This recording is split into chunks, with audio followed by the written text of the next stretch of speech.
Estamos de vuelta a 7 de la mañana con 54 minutos, amigos televidentes. Contamos con la presencia del asambleísta Marisol Peñafiel. Como ustedes saben, los asambleístas se encuentran en un receso dentro de su función dentro de la asamblea, más sin embargo siguen su trabajo en diferentes aspectos. Sin embargo, uno de los temas que quedó pendiente y que sin duda será de inmediato análisis al momento de que entre el 22 de febrero, si no me equivoco, retorne el trabajo de la asamblea como tal, tendrán que analizarlo, es la ley de comunicación. Bienvenida, señora asambleísta, buenos días. Y en el contexto de esta ley de comunicación, cuando Mauro Andino entregó el proyecto, el borrador del proyecto, la primera reflexión y la primera información fue que era lo mejor que se había hecho en torno a construir una ley de comunicación, que se había adoptado todos los niveles y todas las visiones que se habían expuesto durante la construcción de la ley. ¿Usted considera y mantiene esa visión de que es una muy buena ley de comunicación? Muy buenos días, gracias por la invitación, Fabricio. Un saludo a la provincia de Imbabura, sin duda. Como usted lo ha manifestado, esta es una ley que tiene que recoger todas y cada una de las expresiones de diversos sectores, así como el gremio de periodistas, como los dueños de los medios de comunicación, pero sobre todo de la ciudadanía, como una garantía de un derecho humano a la información. Esto no está escrito en piedra, es un documento, proyecto de ley. ¿Aún puede mejorarse? Sometido, por supuesto que sí, creo que todavía hay algunos temas, sin embargo es una propuesta, yo lo he llamado progresista, que cambia sustancialmente. Si revisamos desde el ámbito de la ley, ya no es un ámbito punitivo, sancionador, sino meramente administrativo. En la ley se establecen cuáles serán las sanciones administrativas, pero que no atenten a los derechos de los comunicadores, de los periodistas. Se ha cambiado totalmente esa concepción de querer medir cuál es el punto de partida frente a la veracidad, a la objetividad.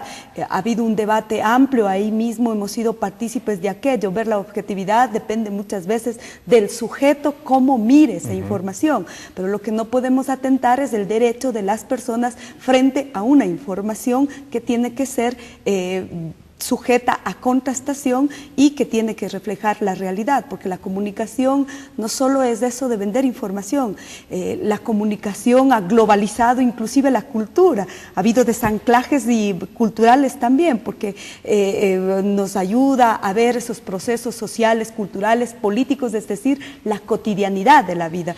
La ley de comunicación creo que ahí ha mejorado totalmente el artículo 18, que establecía inclusive traspolar lo que dice el texto constitucional. Creo que ha ido mucho más allá, porque el artículo 18 habla de la libertad de información, de la libertad de expresión, sujeto a la Constitución y a la ley, nada más. Lo que establece los elementos penales y civiles en caso de sobrepasar esas libertades. Lo más importante, según destacaba el oficialismo, es que se han respetado los acuerdos que en algún momento se llegó entre oposición y oficialismo para construir una ley consensuada. Y quizás en caso de ser así, porque hay que revisarlo más profundamente, sería un hito importante, porque se ve que en algún momento se puede trabajar en conjunto en visión de hacer una normativa que beneficie y garantice derechos. Fabricio, creo que en toda la construcción de las normativas hemos actuado la bancada de Alianza País desde esa perspectiva. Han habido algunos temas que resultan polémicos y que en democracia, bajo un debate político, se gana o se pierde. Inclusive hemos sido críticos y aún dentro de nuestra bancada, pues con todos los argumentos no ha sido posible consensuar bajo un criterio mucho más amplio, diría yo. Pero en ese sentido decirle que la construcción de esta normativa, la bancada de Alianza País siempre respetó el acuerdo ético-político. Habían algunas preocupaciones, como por ejemplo la conformación de un consejo de regulación, que se suponía tendría mayoría del Ejecutivo. Sin embargo, hemos disminuido la integración de su Consejo de Regulación de 7 a 5, pero además veamos cuáles son sus actores. Muchos dicen, no, es que va a tener mayoría del gobierno, y ahí yo hablo de los perjuicios que se crean ahí entra la alrededor. subjetividad en torno a lo que es la Exacto. consideración de sus integrantes. Porque decimos que tiene un representante del Ejecutivo, tenemos un representante de los gobiernos autónomos, puede ser junta parroquial, alcaldía o gobierno provincial. Tenemos un representante de las entidades de derechos humanos que no está adscrito al Ejecutivo. Tenemos un representante de las universidades y escuelas de comunicación públicas porque son parte del sistema, porque se deja en libertad a los medios privados de vincularse al Sistema Nacional de Comunicación. Y finalmente tenemos un representante de los consejos de igualdad, que tampoco son representantes del Ejecutivo, porque los consejos de igualdad son representantes de los grupos como de niñez, de adolescencia, de juventud, de mujeres, del pueblo afroecuatoriano, del sector indígena. Por lo tanto, vemos que ahí hay una pluralidad. Y segundo, lo más importante, lo que nosotros siempre exigimos en el debate y lo demandamos al interior, inclusive de nuestra bancada: ¿cuáles van a ser las atribuciones de este Consejo de Regulación? Este Consejo de Regulación no tiene la potestad de clausurar medios, este Consejo de Regulación no tiene la potestad punitiva de sancionar a los periodistas. Sí, se ha puesto en polémica un principio que establece la ley de las atribuciones que tiene este Consejo. Lo he leído en un medio de comunicación local y que se refiere al monitoreo de los medios. Al monitoreo, establece mecanismos de registro y monitoreo técnico de la programación de las estaciones de radio, televisión y de los medios impresos con el fin de determinar el cumplimiento de sus obligaciones. No dice con el fin de sancionar o cerrar o clausurar medios. Claramente está establecido. Creo que determina algunas políticas públicas. Aunque el Consejo también tiene la capacidad de actuar en oficio. Por supuesto que sí, pero esa potestad de actuar en oficio jamás irá en desmedro de los derechos y obligaciones que tienen los medios de comunicación, los comunicadores sociales, y creo que también ahí vinculamos al televidente. Se han establecido mecanismos de cómo garantizar los derechos de cada uno de ellos. Hemos hablado ya, señor asambleísta, de los aspectos importantes de esta ley. Hay otros, sin embargo, que todavía siguen generando un nivel de polémica, y precisamente la semana anterior los gremios periodísticos expresaron su total malestar por la visión que tiene el miembro de la comisión, el presidente de la comisión, Mauro Andino, en torno a eliminar la obligatoriedad de que solo puedan acceder o puedan estar considerados solamente dentro del manejo informativo y comunicacional quienes tengan título profesional. Se asegura que desde la visión oficialista, porque tiene el apoyo de Alianza País, que al ser la comunicación un derecho constitucional, pues no se puede solamente centrar en su manejo a los periodistas. Llama la atención, según decían los gremios periodísticos, porque también hay derechos constitucionales, por ejemplo, como el libre tráfico y tránsito, pero para conducir un vehículo de transporte se obliga que solamente lo puedan hacer los choferes profesionales, y así en muchos ámbitos como la salud, donde solo pueden curar los médicos, y etcétera, etcétera. Entonces, esta ha sido una visión contradictoria que ha generado malestar en los gremios periodísticos. ¿Cuál es su posición? Bueno, en eso yo mantengo mi propuesta inicial. Yo creo que debe haber una profesionalización.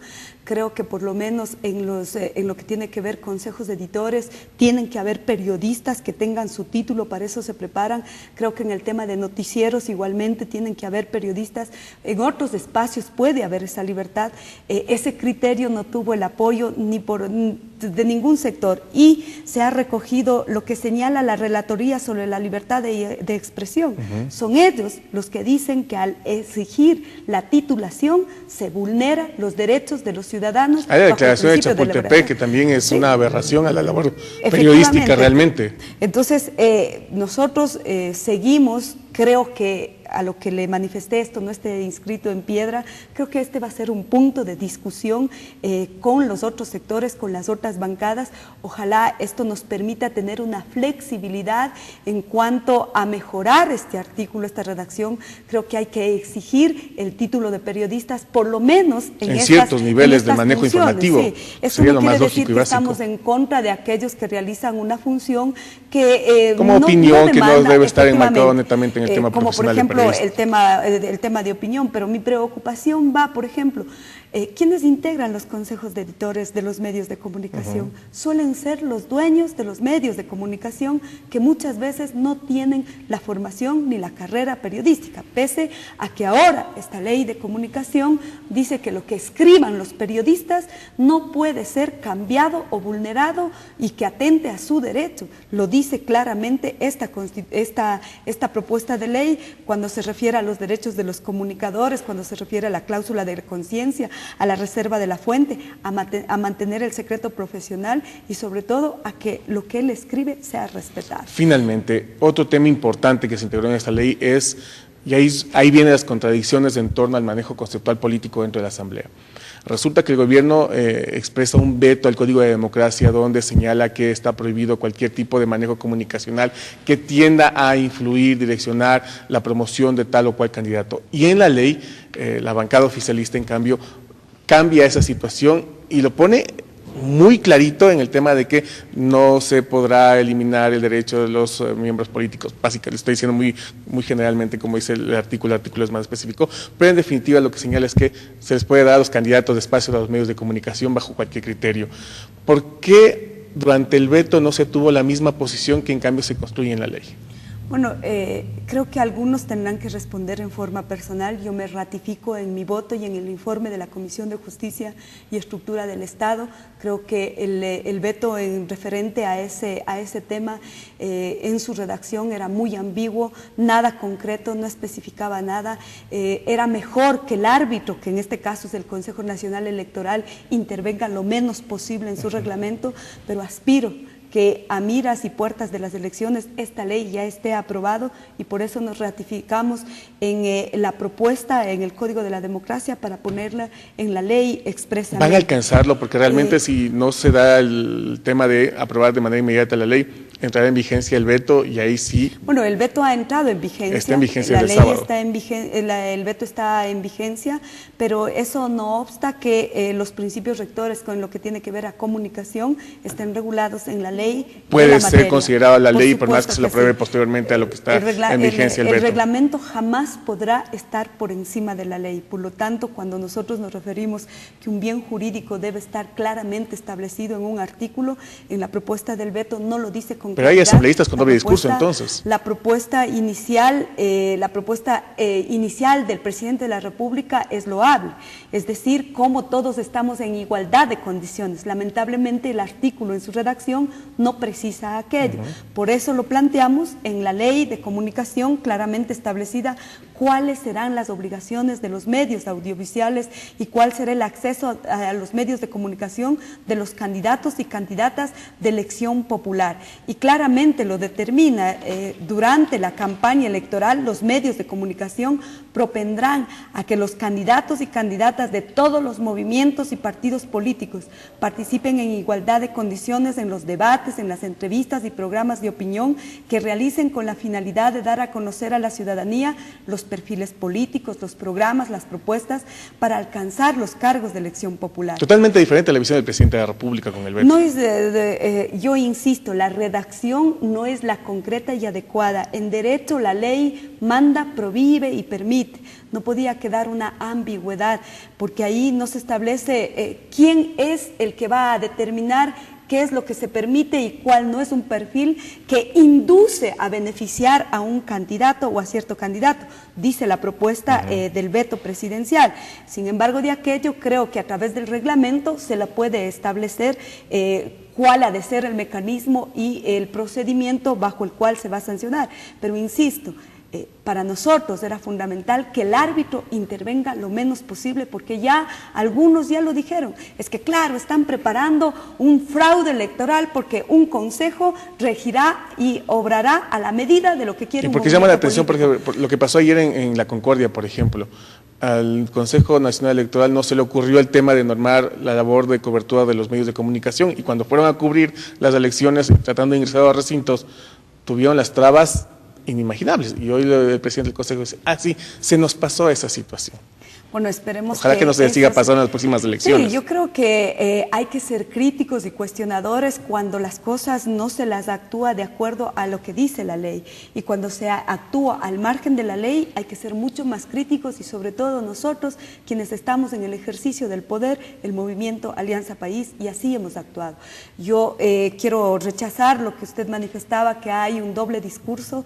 En el movimiento País hay una posición muy crítica al interior de la organización política, por eso es que no tuvimos una votación uniforme frente al veto presidencial, hubieron abstenciones, ratificaciones. Nos llama la atención que algunos públicamente decían que no estaban de acuerdo con el veto y al momento de vetar, ahí yo me refiero en cambio hay un doble discurso. Digo una cosa en medios de comunicación y voto diferente cuando, según el asambleísta Ramiro Terán, les llamaron desde Carondelet. Bueno, a él debe ser que él ya tiene el don de ser hasta adivino y brujo. A mí no me ha llamado desde Carondelet, creo que el presidente no cumple esa función.